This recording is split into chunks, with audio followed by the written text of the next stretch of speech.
Hi, everyone. This week is a very special topic that's near and dear to my heart, and we wanted to really close off Black History Month with talking about anti Black racism in healthcare. Before we go much further, I do want to put a disclaimer at the beginning of this episode. What you may hear may be triggering for some. For some listening, it may create feelings of anxiety or may trigger experiences that other people have had previously in regards to their experiences with healthcare. The experience that my mother had was traumatizing, and I could only imagine if she didn't have me as an advocate for her, how would it have gone otherwise? We do want to caution those who are listening that the beginning of the episode may cause some people to have an unsettling feeling as they may listen to my mom's experience at the hospital that she visited.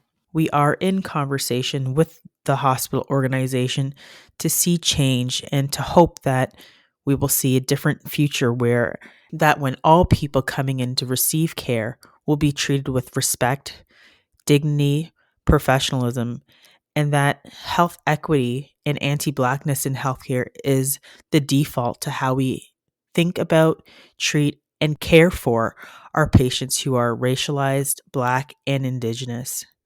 Thank you again for tuning in and listening to my mother's story.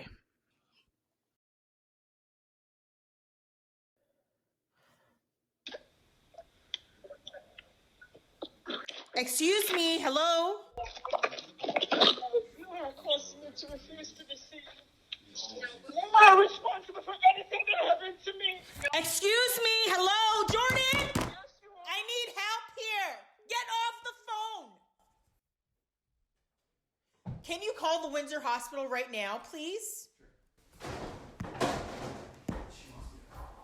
Your call has been forwarded to an automatic voice messaging system. Hello? Amie, they're not nice to me. I'm out of the hospital. What? They called security on me because they did not want me to keep the phone on. Mom, calm down. Calm down. Calm down. Please call an ambulance, Jordan. Call 911. She's at the hospital? Call 911. Yes, she's at the hospital. Mom, relax. Please call 911. I'm outside. I'm outside. The security removed her after she told him that she's going to have a heart attack. Just give me a second. Mom, please call 911, Jordan. I don't think it works in here. Call 911, Jordan. Mom, I need you to calm down and take a deep breath. This is what happens to Black people. This is racism. Take a deep breath. Mom, take a deep breath. Your dad needs to be talking to 2 minutes ago.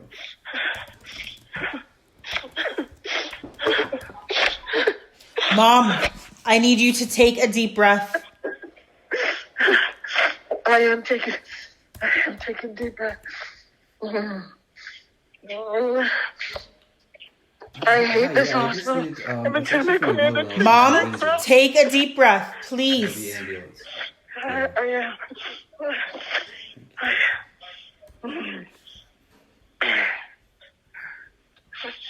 Why did they kick her out? Because you're on the phone with her?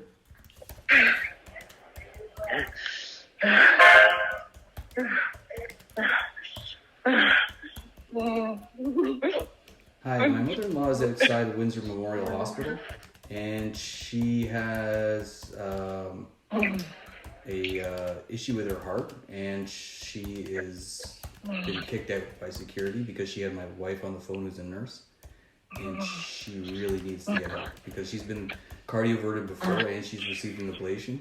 She's overdue for an ablation because of COVID, and she's having some serious trouble.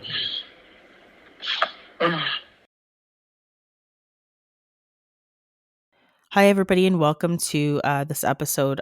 What I first want to say is this particular episode means a lot to me, and I think I'd say every episode means a lot to me, but I think we need to talk about anti-racism in healthcare. We are at the end of the Black History Month, and of course, I will always say that, Black History Month and Black history is Canadian history, but it hit me a little bit different this month, and I think anybody who's racialized can say that this month has been kind of abysmal. Just watching the occupation, because really it is an alt right. We know now it's like an alt right group that is really fueling and pushing some of this agenda forward. Yeah, and I think that before we get into what happened, I just think, Amie, it's so great that you're willing to share this difficult experience that you had with your family. And I just think about what happened to your mom could have easily happened to 1,000 other patients in 1,000 other emergency departments. But these people didn't have a family member who was in the healthcare system, who knew how to navigate, who knew how to advocate for what was needed and what wasn't being done. And I just think about all the different ways that this could have gone more sideways. And I'm just really thankful that you're able to share. And it just speaks to the pervasive racism that exists in healthcare. And just calling it out is so important, I think.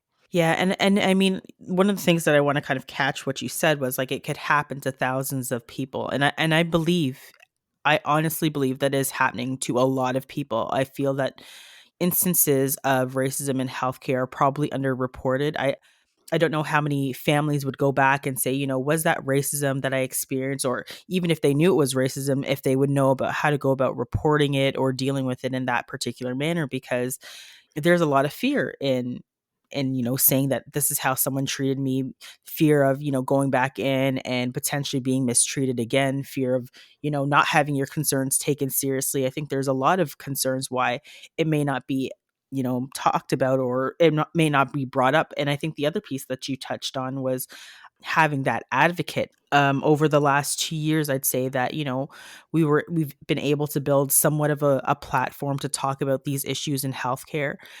But again, what if it wasn't someone who had a platform? What if it was someone, I'd say most people don't have over 20,000 followers combined with all our socials following to Right, talk right. about, issues of healthcare. So how do we move these things forward? Because I think the default in care should be health equity. It should be anti-racism.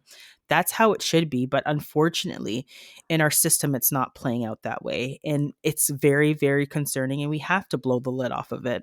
I've heard bits and pieces, so I have not even heard the whole story, but I'd be really grateful, Amie, if you would start from the beginning and kind of explain how this whole scenario unfolded on your end. Yeah. So this happened about 2 weeks ago. And essentially, my mom actually lives out in the Windsor area, and I live in the Hamilton, Niagara region area. And so that's about, I'd say, like a 3.5 hour drive. If you're driving really fast, maybe 3 hours. But like it's about a 3.5 hour drive. And typically I'd say like my mom has actually had used to in the past live actually really close to me. Like before we moved to this area, she actually lived like 5 doors down from me when we both purchased homes in Shelburne. But in this particular instance, my mom lives in Windsor. I live out here in Hamilton, Niagara region. And this particular morning, she had called me, and honestly, I have like when I think about my mom and I think about how she is when it comes to her illness or whatever, she minimizes and downplays everything. I'm the one, as her daughter, as the nurse, to be like, oh, you need to take this more seriously. When's the last time you followed up with this particular thing? Like, I'm the one that's always pushing her, where she's like, Right, right. oh no, Amie, I'm fine. I can't do my mom's accent, but anyways, she's just kind of like, Amie, I'm fine. So like this particular day, so when my mom calls me and says that she's not feeling well, I take it pretty seriously, because she does downplay kind of how ill she is Yeah. some of the times. So this particular morning, she'd called me, and the first words out of her mouth was, Amie, I'm heading to the hospital because I feel like my heart's going to stop. And of course, as a daughter, hearing that, knowing how far away I am, I'm like, oh my God. Like, Your heart probably stopped when you yeah, heard like that. it's concerning. My mom's not young. She's 72 years old, but black don't crack. She looks fantastic. But yeah, she has some health issues, and I'm not going to get into everything, but particularly she has heart issues. She has had Afib, so atrial fibrillation. Essentially, it's a condition where the heart quivers. For her, she's been cardioverted before. She's been medically cardioverted. She's had ablation surgery, cardiac ablation surgery, and again, this problem is creeping up. And I believe that also she was supposed to get an ablation done recently, but because of the pandemic and all of the different pressures on surgeries, it's again been postponed. Another issue for another day that we need to talk about. this particular instance, so she called me, first words out of her mouth was, I'm heading to the hospital. It feels like my heart's going to stop. So I'm like, oh my God. Okay. I'm like, who's with you? Is dad with you? And she's like, no, dad's not here. I'm like, where's dad? Like, and I'm just like, what do you mean he's not there? So I'm like, so she's like, he's not here. My cousin's, your cousin's going to drop me, but she's got to go back, because the other piece to this is I also have an aunt who's palliative. So her daughter needs to go back to look after her mom who's palliative, but she was going to just drop my mom off at the hospital. And I said to my mom, I said, so you'll have nobody with you? And she's like, that's right. I'm like, okay, well, so you're not scared and you're not fearful. Just keep me on the phone. And she's like, yeah, I'm afraid that if I don't have anybody there with me, I don't have someone to, give my health information. At least if I have you on the phone, you can provide whatever stuff about me to the nurse or whomever in the case that I pass out. And of course, like in the background, I'm kind of panicking because I'm just kind of like I'm scared. I'm scared Yeah, because for sure. my mom is sick and she's having these issues or whatever. So I was on the phone with her pretty much from the time that she got into the car with my cousin. I could hear my cousin in the background trying to keep it light. But as she gets to the hospital, so she gets dropped off and my cousin leaves and goes to deal with my aunt who's palliative. So I'm just kind of talking to my mom on the phone. And I'm like, okay, so like go in, get your screening or whatever. So I'm on the phone. I hear her talking to the screening nurse, answering the screening questions and whatnot. She goes and sits down and there's a wait. Like I was surprised that I said to my mom, I'm like, have you like let the triage nurse know in the very least, if you're not being triaged yet, that, you have a cardiac issue, you feel like you might pass out. So at least they have eyes on you in the emergency department. And again, this is my quality improvement lens kind of coming in, because I also do quality improvement in emergency services. And, there are standards of care that we follow. We have a CTAS triaging acuity scale where there's CTAS 1 to 5. And if someone comes in saying that they have chest pain, shortness of breath, cardiac features, there's various different things that are considered modifiers as well, that you'd get a CTAS score, then should be triaged appropriately. But again, anybody coming in with heart issues, and this is for you non-medical folk out there that are listening, the standard of care is actually an ECG within the first 10 minutes. Now, does that happen on record? I'd say that, hospitals are striving to get to this target, but I think that there's a lot to be said about what the time frames may be. But essentially, the window of time is 10 minutes. And then again, if you're not having a heart attack, you might go back out and wait. But then at least they could deal with a more serious incident if you are having like a STEMI, that they can get you treated much more quickly. So just let me cut in for a second. So in the emerge, are you allowed to have a support person, or is it just it's only the person that needs to be treated at this point? So at this current moment, there is an allowance for one additional support person. And the other piece is, again, there are no standards or guidelines that you cannot use a cell phone in the emergency department or be on your cell phone. Like, let me ask you, Sarah, have you been to the emergency in the last, let's say, 6 to 8 weeks? No, I haven't. Okay, so I have. I know you have. I have. And yeah, lots of people are sitting in the emergency department on their cell phones. This is not something that's new. I know some places have signs about saying like you can't take photos or blah, blah, blah, blah, blah. Cool. But at the end of the day, you can use your phone in the emergency department as you so desire. Right. So again, I think I don't even know. I think my mom either had me on speakerphone or she didn't have me on speakerphone at this point in time.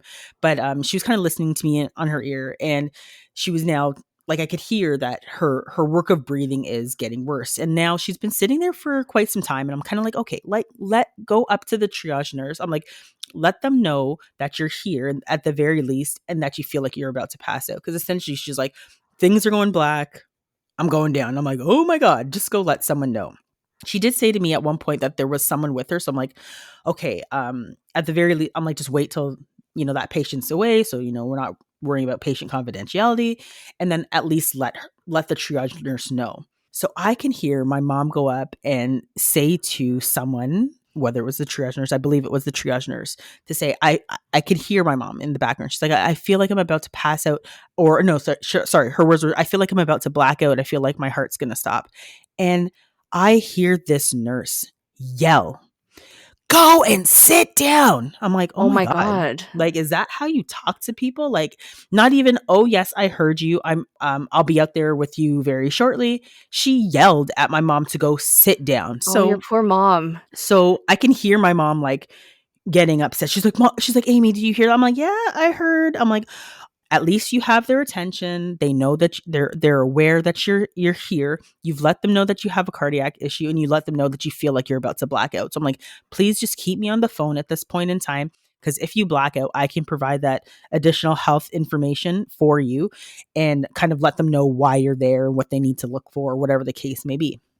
So I can hear some mumblings going on in the background. And now I hear the nurse say to my mom that if you don't hang up your phone, I cannot provide you care. What? I Since beg your when? pardon? Since when was that a requirement? This was news to me. So I'm in the background. I'm like, excuse me, hello. I'm on the phone. I'm like, Mom, can you put me on speakerphone? So she puts me on speakerphone, and I'm trying to say, I'm like, hi, my name is Amie. I'm a nurse. And all I can hear is, I'm going to call security. I'm like, what is happening? So my mom's just like, I'm like, Mom, just throw your phone into your purse and just leave it on leave me on speakerphone. I just won't say anything. And next thing I know, the phone hangs up. So now my anxiety level is like Through the roof. through the roof.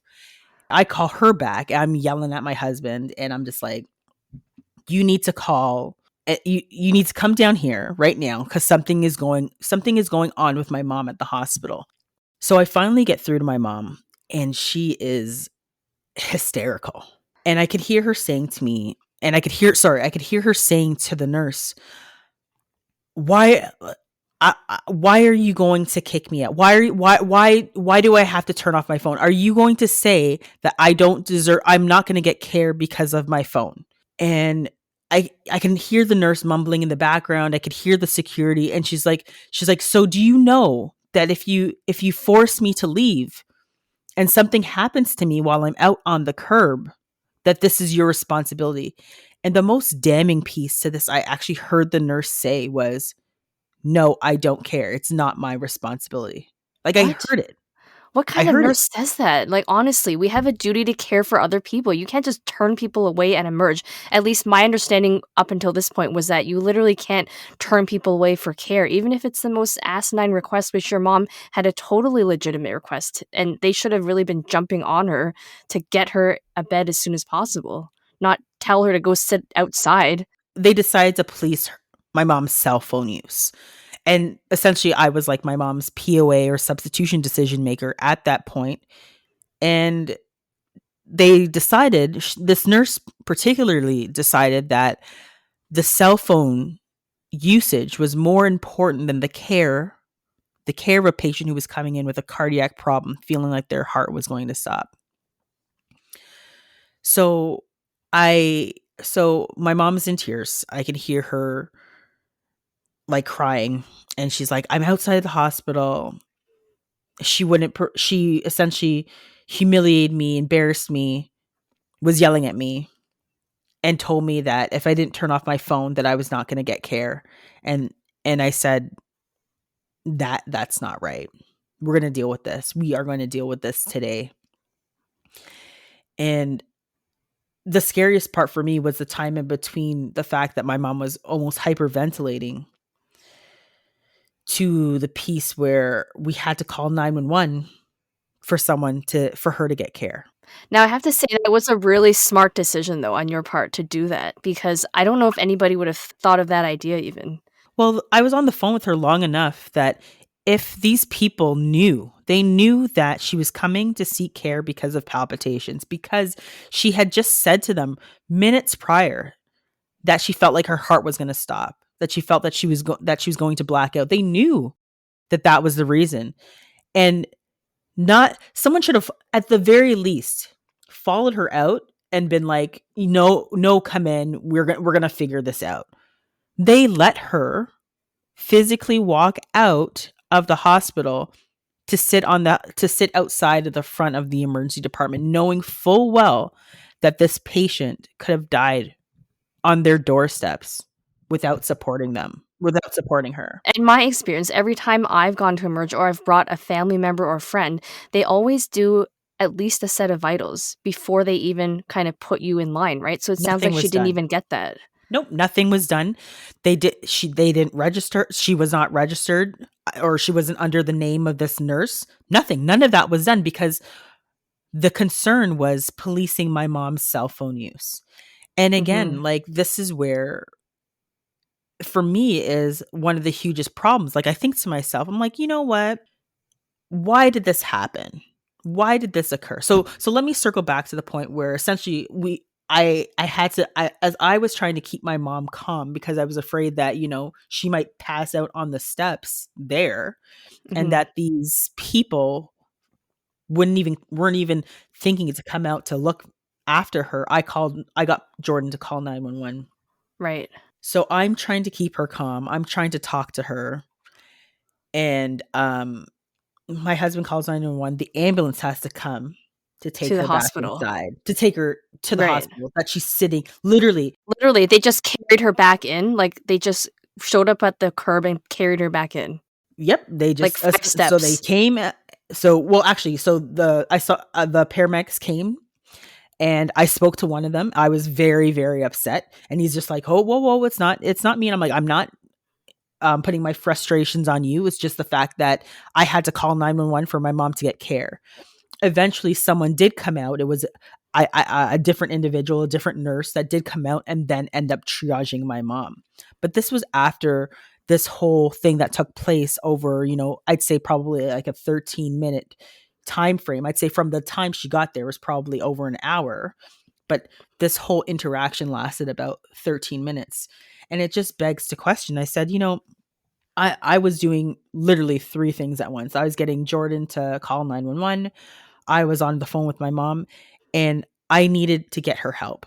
So I went on Twitter. We have a strong Twitter following. We have a loyal Twitter following. Thank you guys. Mhm. And that day, the community came out to help because at the end of the day, you think that when you're in these situations that we as nurses, we're so used to being in emergency situations, that switch comes on very quickly where we move into this mode of just action, right? Right. We don't even necessarily think about what we need to do because we're trained so well that the motions, whether it's ACLS, which is like cardiopulmonary resuscitation, or whether it's a particular skill or any of those things, right? It just comes naturally. But when it comes to your family, it's like a different kettle of fish. I needed help. And the other thing is I was in Hamilton. There's no me jumping in the car to reach her in 15 minutes. She's 3.5 hours away. And we did get a lot of people reaching out saying, "Hey, like, I'll meet you at the 401. We could ride down to Windsor Nice, together." nice. I had people that were in the community looking for her. I had people that were calling the hospital. And like, I got to say shout out to like my nurse and physician colleagues that were calling the hospital to make sure that she was getting the tests and care that she needed, to know that, she is a human being and she is loved by her community. But by God, I had to call down fucking hell's fury. Right. And that should not be the case.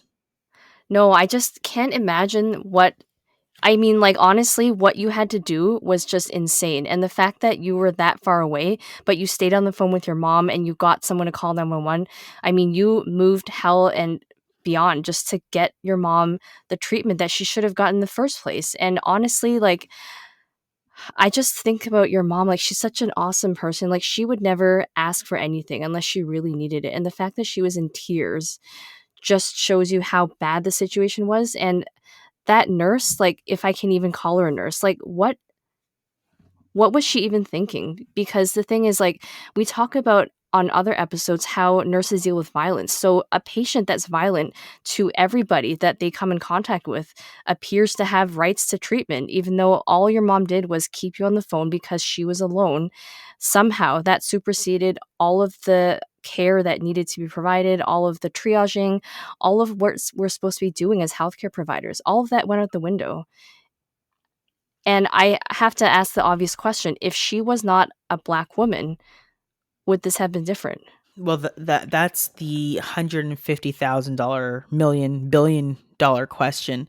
And the thing is, if you want me to be honest, I believe that her care would have been different.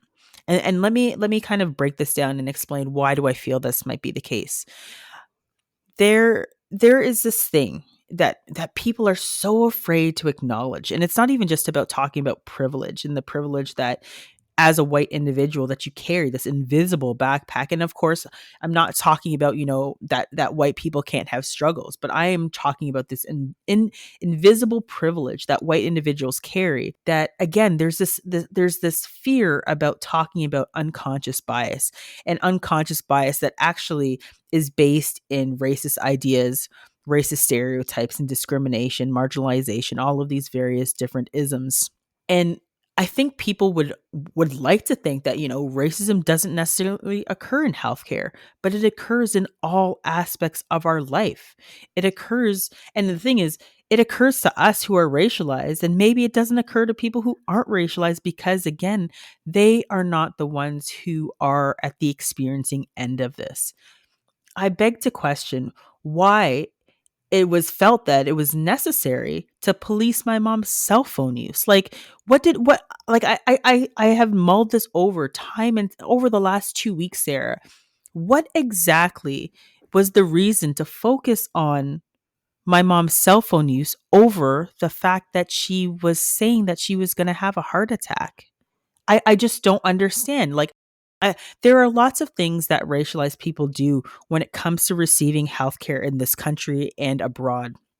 We feel the need, and I've done this too, to put makeup on, to, dress differently, to go in to receive care so they don't stereotype me. They don't think that, I'm from a marginalized community. They don't they that with the hopes that my care may be different, or that I'll have a different experience. But time and time again, I have seen it through my own interactions with patients and families, through care that others have delivered to them, and to myself, and now to my mom. This is a huge problem.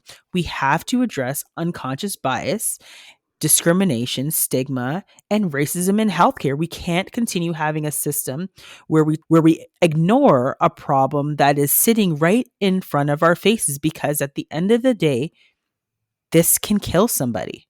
My mom could have been a victim of racist abuse in healthcare, because the only thing that made my mom different from the 90% plus patients that were sitting in that emergency department was the fact that she was Black. I asked my dad when he got there. I spoke to him, and he's like, everybody's on their phone in the emergency department. I don't understand why she was so concerned about your mom Right, using her right, phone. right. Everybody was My dad's like, everybody here is on their phone. And this is what the problem is. Like, we have to address it. We have to deal with it. We have to talk about it. And if we don't address it, we will continue to see racialized people, anti-Black racism, and people dying of poor care because of their skin color. And I think people will say to me, "Oh, why is this about race? Or why are you making this about race?" And it's not about race. It's about racism. It's about the way that people view and perceive people from a different race, which is a social construct. And then it also intersects with the way that they behave towards these people, or how they act towards these individuals. And that inherently is through racist ideas, racist bias, discrimination, and stigma. Yeah, and you know what really bothers me is when I hear people say, I don't see color. Oh my Because, first of god. all, that's physically impossible, okay? Like, if you look at your mom and you look at a blonde haired white woman, you can't possibly say that you don't see the physical difference. Like, it's okay to acknowledge there is a difference. But what's not okay is to treat someone differently, or treat someone worse based on how they physically look. Like, I've met your mom and she's a lovely woman. There was no reason why she needed to be treated that way. And I guess this is my case review lens coming out, right? Like, the fact that there was no documentation about that initial interaction with your mom and that Nothing. nurse, basically, from a legal standpoint, it's like her word against the nurses, right? Like there was nothing documented about this interaction. There was nothing to say that she was told to turn off her cell phone and that was the reason why she wasn't seen. There was no documentation about her being kicked out to the curb, right? Like I guess the documentation would have started from when you called the ambulance and they picked her up. Then it was on record. But none of Right. this other stuff would have made it, right? If and that's the part that concerns me. Yeah, I think the other piece that um is something that I've learned, and you know, it is very sad that racialized individuals feel the need to do this, is to pull out my cell phone and fucking record. Because if, let's say this, right? If that young girl didn't record what was happening with George Floyd, would the verdict have been the same? Would we have been saying that the use of force was excessive? Would we be saying, would he have gone to prison and been charged with murder? Mhm. Probably not. And I think about Joyce Echaquan too, right? If she hadn't recorded those nurses being racist to her in her last moments, would this have even made it to the news, or would it have just been another Indigenous woman who died? Right. Another indigenous or you know, black individual lost in the system, or you know, just another number, just another face. I mean, this is why I didn't, unfortunately, I didn't get the first part of the interaction, but of course I was on the phone. I could hear very clearly, and I started writing fervently what was happening. And this is just, you know, this is our quality improvement lens. This is us as nurses knowing the importance of documentation as things are happening. And I picked up my phone and I recorded the second half of the interaction because I knew that there's always that side where people are like, it didn't happen. It never went that way. You know, there's got to be an explanation. You give me, even if I didn't record it, give me the explanation why a cell phone was more important than providing clinical care. Right. There is none. There is absolutely none. And this is where it's frustrating because as much as I want to help, as much as I want to support, and again, you know, Sarah, this is a part of some of my life's work where, you know, advocating for anti-racism, anti-Black racism, anti-Indigenous racism in healthcare, and how do we dismantle some of the systems that we see that we're working in. But the thing is, I'm one person, right? If I had to go through this to advocate for my mom, imagine just someone who doesn't have a platform, doesn't feel that they know how to navigate the healthcare system. Because the other piece is obviously my quality improvement lens in emergency services. How would someone be able to navigate this? How would a regular individual know to say that something was awry here? Right. And I think this is where there are a lot of frustrated patients and their families where something like this happens and they don't know where to turn. And I think maybe it'd be helpful if we talk about what the options are. If something like this happens to yourself or a loved one, like what are your viable options in terms of how to bring these concerns forward to make sure that something like this doesn't happen again? Yeah. Well, before we get to the options, I just want to say kind of what has happened and what has transpired over the last 2 weeks. So first and foremost, my mom is doing okay. Yay. Yay. She's following up, getting appointments, trying to figure out when she can get her ablation done. So I'm helping her with all the back end logistics of all of that. The worst part, the part that would happen to any racialized person experiencing this, and what makes me even more sad, is the fact that my mom doesn't want to go there for care. So even last week, she reached out to me and said she was having palpitations.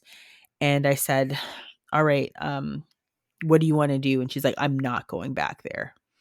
And I'm like, okay, well, we can't do that. Is not the solution, but that's scary, right? How many racialized individuals fear going into the healthcare system because of the treatment, or the mistreatment, I should say, that they have received.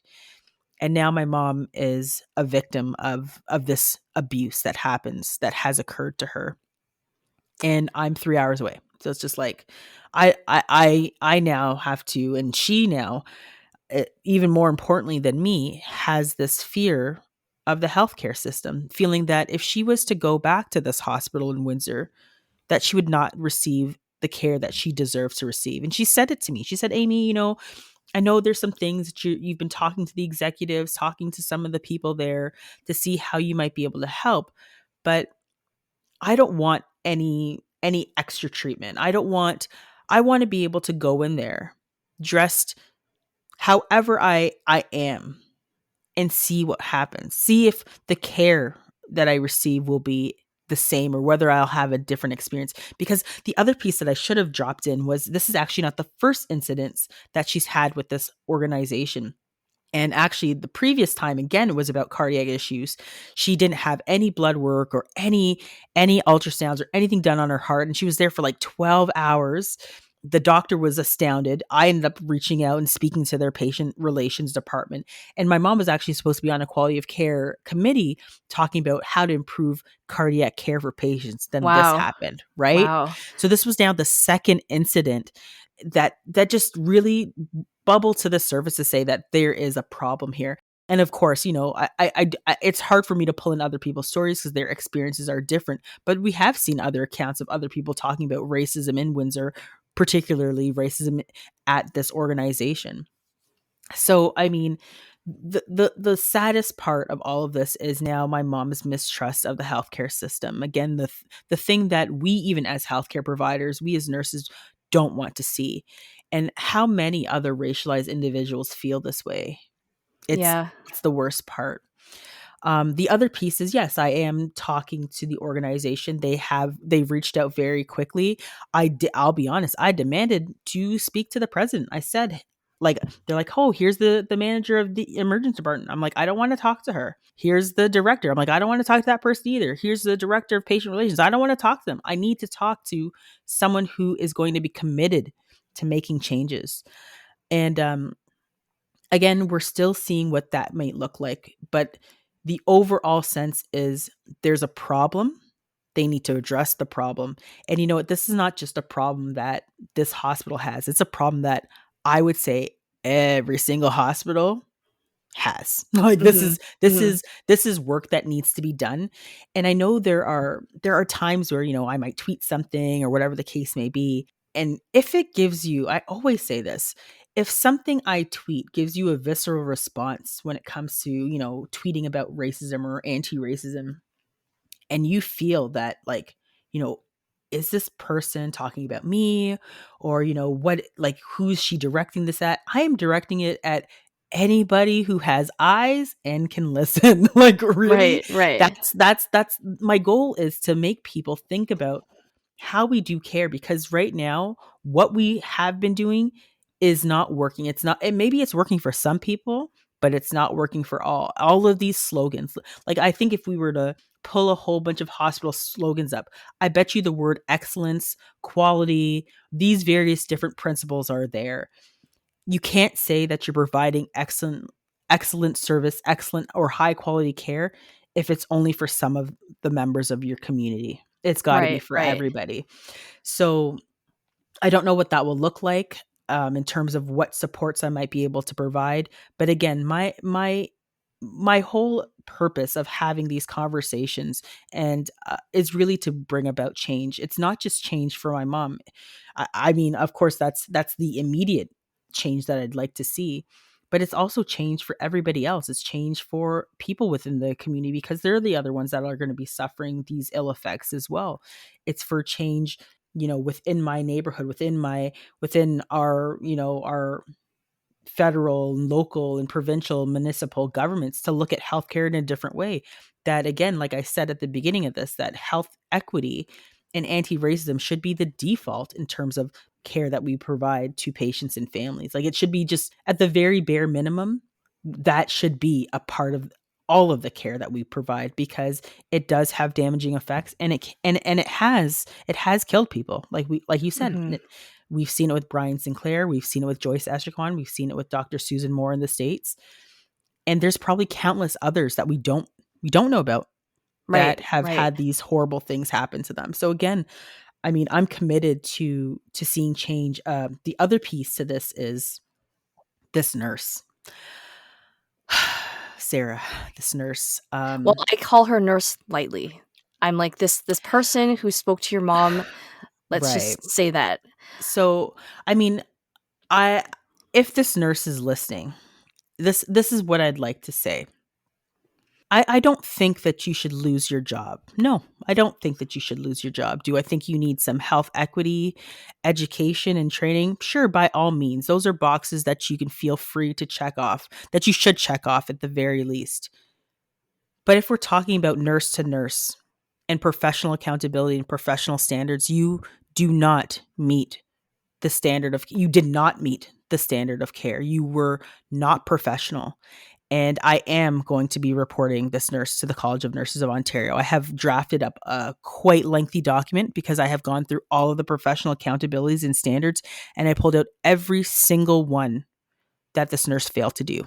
So Mhm. at the very least, you know, you should keep your job. I don't want to see anybody lose their livelihood, but do I sure as hell think you need a lot more education in terms of learning how to treat people just with dignity and respect? You sure bet. I think Yeah. that you have a lot of work ahead of you. And to those Windsor trolls, because I'm getting some of those, which is they're so easy to spot. Fuck you. Oh my gosh. I think just on a personal level, like what your mom went through, it's a perfect story of why there is mistrust of the healthcare system. Like this is not the first time. This is an ongoing trend. And the fact is when you live in certain communities, it's not like you can shop around to find the best hospital. Like there is just the hospital that you can go Right. to. So, I mean, unfortunately, that's a reality of the situation. And to this nurse who treated your mom, like just treat people. Is this how you would have talked to your family member? If your family member came to seek care, is this how you would have wanted them treated? And honestly, would it have taken any more time to just listen to your mom and take her concerns seriously rather than this 13-minute battle of like whether she could stay or not? I think is just insane. And the thing is, like, we talk about how everyone's so busy all the time. I do not think that is an acceptable excuse in any situation to yell Nope. at a patient, to dismiss their concerns, to tell them that they need to sit outside when they're actively experiencing chest pain and telling you that they are going to pass out. That Yeah. is No. never acceptable. And I mean, I think one of the things that we did here was that again, I don't see color, I don't see race, bullshit. And the other piece was that, like, I treat all my patients the same way. Well, if this is how you treat your patients, maybe nursing is not the career for you anymore. Burnout is no excuse to be yelling and treating patients this way. And again, like I said, if this is how you treat all your patients, I think you should pick a different line of work. And I think they're always looking for people at Costco to greet people. So Well, I mean, like greeting people would be a good way to build up your interpersonal skills. And honestly, if this was the way that every patient would be treated, that would be an empty ER and really pissed off doctors that aren't making any money. that's true. That's true too.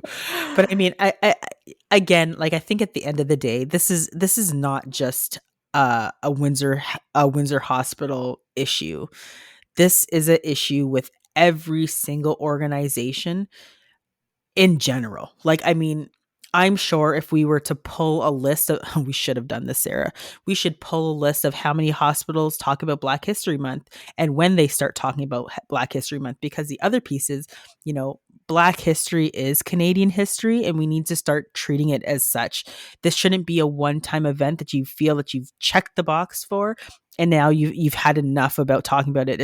It's not, actually Jordan said something funny to me the other day. He said, what do you think organizations think when they say, hey, we're going to be planning for this? Like, let's say it's like a wound care committee. I'm like, oh my God. I'm like, people who like wound care, they'd be excited about that. Or it's like, what about, like, for Pride? Do you think they're more excited? I'm like, yeah, they're probably pretty excited. It's a fun time. I'm like, he's like, how do you think they respond when you say we need to prepare for Black History Month?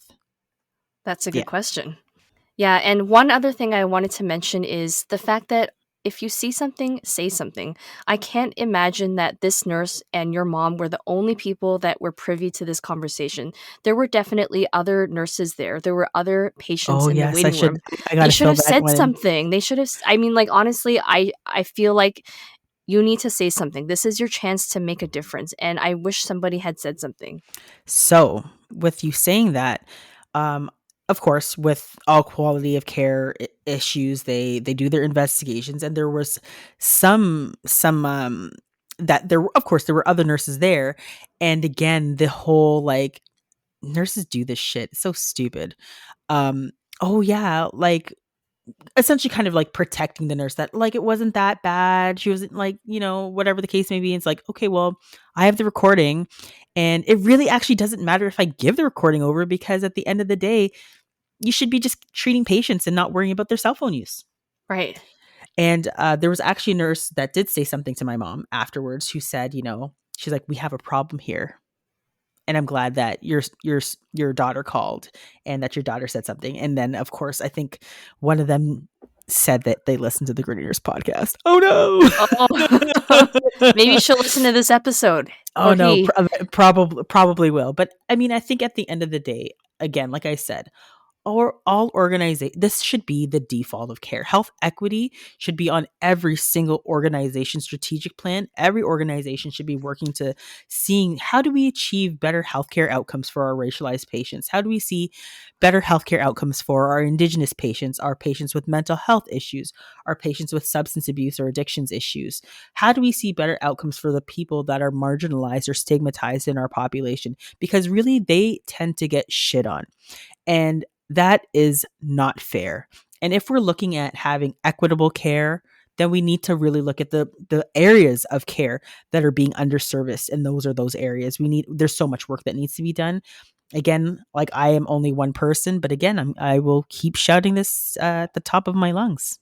Yep. And this is not going to be the last time we talk about this. So Yeah, so buckle up, guys. much more to come. Yeah, and I mean, I think the one thing that I can say is, I'm glad that they've reached out. I'm glad that we're working with them.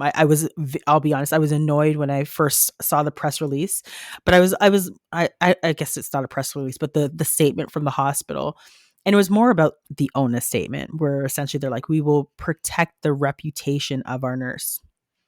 By all means, go ahead and protect her reputation because her reputation is clearly more important than patient care and patient quality safety. But, that's why we have patient ombudsmen. That's why we have legal services. And that's why we have a college. So by all means, do what you guys need to do. If you have experienced racism or you have a story you want to share with us, please email us, go to our website, or DM us through one of our social media channels. Yeah, absolutely. We'll do our very best to bring your story to light and maybe even have you on to share your experience. Again, these experiences are traumatizing. They're traumatizing to the people that it happens to our communities, and to our families. And again, I think this is the ripple effect that people have to understand how this all affects individuals and how it affects people and how it affects communities and how it causes that, we see those poor healthcare outcomes. But we've got to do something drastically different to see that change. And I hope that this and many more episodes like this will be the impetus to seeing change for all people, not just some. I couldn't have said it better myself. Thanks for listening. Thank you.